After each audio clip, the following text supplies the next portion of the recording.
Today I'm reviewing a 2009 Subaru Forester. The Forester was introduced to the US market in 1997 and it's now in its 5th generation. This vehicle is part of the 3rd generation that ran from 2009 to 2012. Now I'll start off by saying that I was not particularly fond of the first 2 generations of the Forester. On the contrary, I found it to be a very awkward looking vehicle overall. But despite that, it was still a very practical vehicle. It has symmetrical all-wheel drive, it's very spacious inside, decent fuel economy, and people bought them anyway, and there was definitely a contingency that really loved those first 2 generations. Well, then when this 3rd generation model came out, it took all of those things that were good about the Forester and put it in a package that was much more attractive. With this 3rd generation, it's got a more truck-like appearance to it, cleaner overall styling, and all of a sudden I could get behind the Forester. Now, one thing that is surprising about this 3rd generation Forester is that it looks substantially larger than the 2nd generation model, but it actually isn't. It's just slightly larger. 3 inches longer, 2 inches wider, and then the wheelbase increased by 3.6 inches. So it does result in better ride quality, more spacious cabin, and it gives the vehicle a much more sizable appearance, but it's actually still quite small.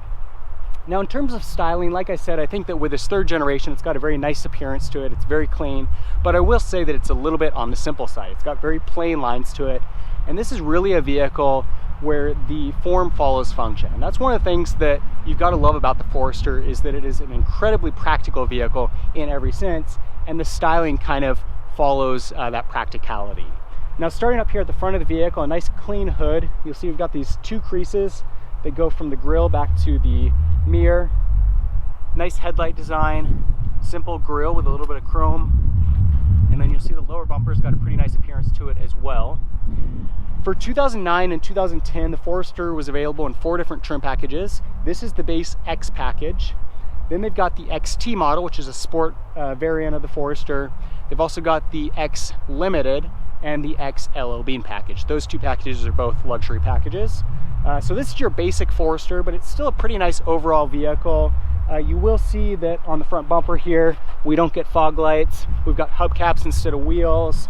Doesn't come with tinted windows. Door handles and mirrors are black, and then inside it's a little bit more basic in terms of standard features, but it's still a pretty nice overall package on the vehicle. On the side profile, you'll see that the overall outline of the vehicle, again, is fairly similar to the 1st and 2nd generation models, but somehow they give it a much more SUV-like appearance, cleaner lines, and it really is a pretty attractive vehicle overall. We've got this 1 crease cutting from the front fender to the rear, and we've also got a little crease in the doors here, rocker panel along the bottom. Otherwise, a pretty simple overall design, and yet still pretty nice looking nonetheless. At the back of the vehicle, we get a really nice updated tail light, very stylish appearance to it. And then likewise, the back of the vehicle is pretty simple. You'll see that we do get dual exhaust even on this base model. One thing that's really cool about the Forester is the amount of glass that you get. And what's great about that is when you're driving the vehicle, you've got excellent visibility. And the whole shape of the vehicle being very square, having this window line that comes down very far really helps to maximize that visibility. I will say that in a Forester like this, where we don't have tinted windows, you get a little bit of a fishbowl effect going on. So for me personally, tinting the windows would be an absolute must. But I do love the fact that you get really good visibility with the Forester. So you can see all around, again, very simple design, but it's got much cleaner lines than those first 2 generations. And overall, I think it's a really attractive vehicle in that sense. Looking inside the Forester, you'll see it's got a fairly attractive interior. Nothing too flashy or fancy about it, but still pretty decent quality materials and a good level of standard options and features, even with this base X model. We get power windows, power door locks, nice storage space built into the driver and front passenger doors. Seats are manually adjusted.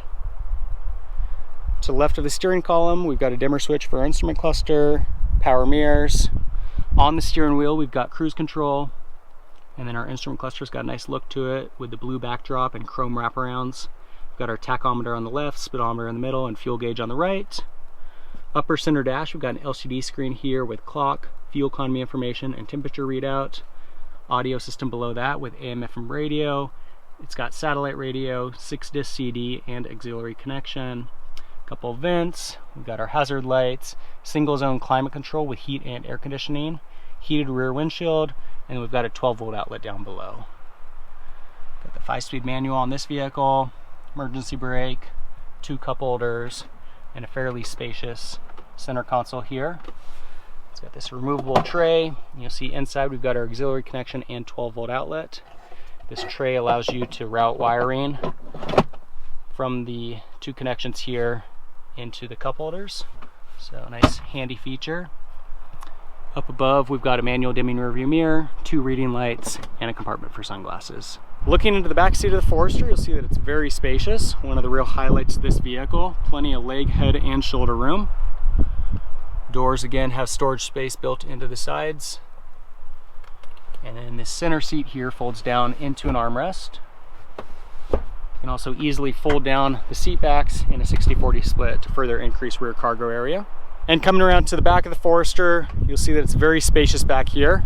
One of the real benefits of the square dimensions of this vehicle is that this is all very functional space.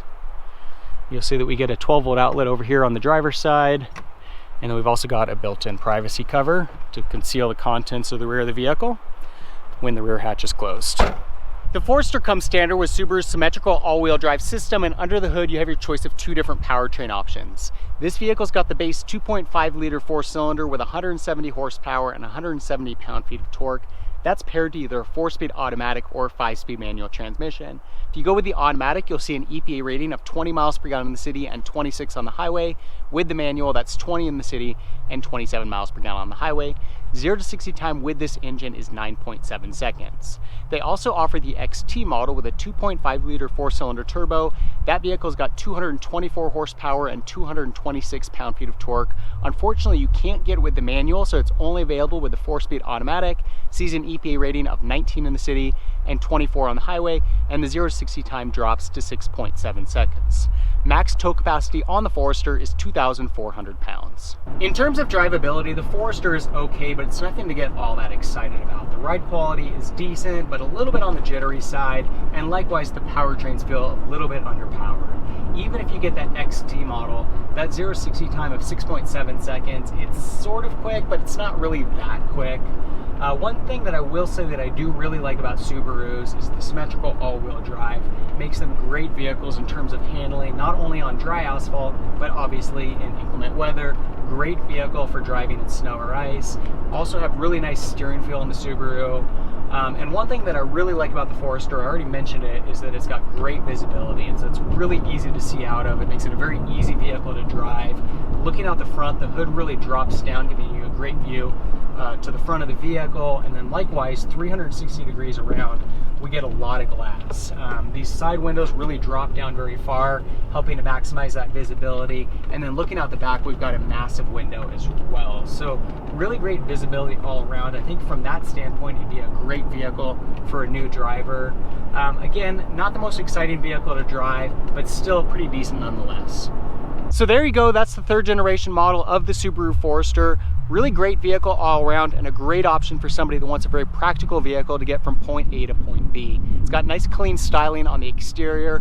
Inside it's very spacious. You've got that standard all-wheel drive, so it's a great vehicle for inclement weather.